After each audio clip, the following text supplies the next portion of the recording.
So Astro's Playroom is a launch game that comes bundled with the PS5.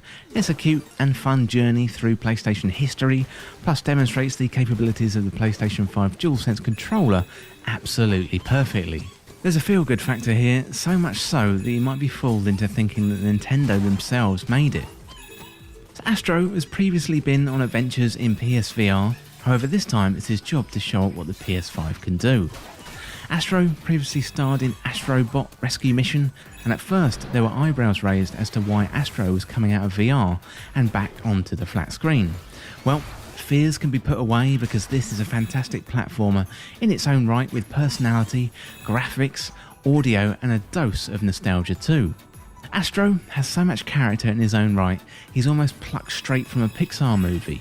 He's expressive, his smile and his eyes, they're full of life, and if you leave him alone for a little while, he'll even start waving. He's charming and it's easy to fall in love with the little guy from the start. Sony's history is plastered all over Astro's Playroom, and it feels like a massive celebration of the last 25 years of Sony's achievements since the original PlayStation.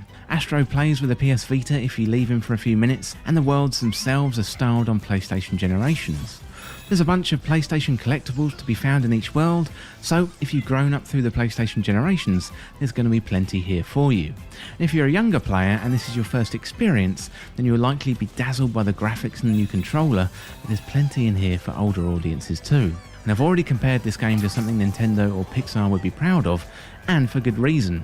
First of all, the platforming feels great in its own right, with Astro being very responsive and feeling really good. Perhaps due to the success of the DualSense controller, ice skating has never been more fun.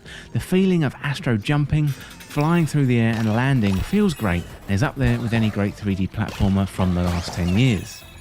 The game, in essence, is a showcase of the PlayStation DualSense controller. As you platform and navigate your way through different areas of the game, you're going to feel the environment right in your hand. Whether you're walking around on sand or grass or skating on ice, you can just feel Astro in your hand. It's something that's hard to convey through reviews and YouTube videos, but if you get the chance to experience this haptic feedback, then it's definitely very much worthwhile.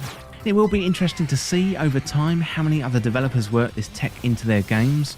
No doubt Sony Studios will be using the adaptive triggers and haptic feedback in their flagship titles like God of War Ragnarok, Ratchet & Clank and Horizon Forbidden West. So a particular highlight of the DualSense is using the touchpad to zip something up early on in the game, where you can feel every tooth of the zip as it climbs. It's an amazing feeling. You can almost compare the feeling of the DualSense to the first time you try a VR headset. It's really impressive and everyone should seek out the experience to at least try once. As well as the haptic feedback, there's also the triggers to contend with related to the DualSense controller, so Team Asobi have done a great job with the controller. It's probably worth noting at this point that this is a team who creates the hardware for Sony, so they've been directly involved with the design and the build of the controller itself. So as well as creating amazing VR and platform experiences, they're also a genius team when it comes to making hardware. The DualSense is perhaps the differentiator that may decide purchases between the PlayStation 5 and the Xbox Series X. In the previous generation, there wasn't really much to split them, but this time round we've got the controller.